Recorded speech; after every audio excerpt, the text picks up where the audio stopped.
আমি বরমশাই শাশুড়ি মা তিনজনে মিলে চলে গিয়েছিলাম সোফা কিনতে। তো সোফা কেনার আগে তো আমরা প্রচুর জায়গায় সোফাটা দেখেছি, তো বিভিন্ন জায়গায় সোফা দেখে আমরা তারপরে একটা সোফা পছন্দ করেছিলাম, তারপরে সেই সোফাটা আমরা নিয়েছি। আচ্ছা, তোমরা গেস করো তো আমরা কোন সোফাটা নিয়েছি? যদি গেস করতে পারো তাহলে অবশ্যই কমেন্ট করে জানিও। আর দেখো, এখানে মা বিভিন্ন ধরনের জিনিস দেখছিল, কারণ নতুন অনেক কিছুই এখন এসেছে যেগুলো হয়তো আমরা কিছু জিনিস জানতাম না, সেটা এখানে এসে দেখলাম। আর এই যে মায়ের পেছনের যে সিংহাসনটা, এটা তো আমার অসাধারণ লেগেছে।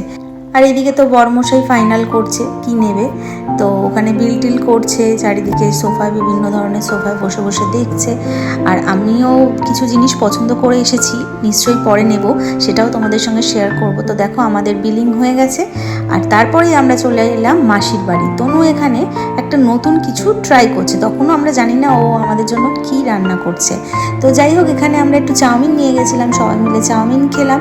খেয়ে তারপরে তনুর বানানো এই ডেজার্টটাও অসাধারণ ছিল, অসাধারণ।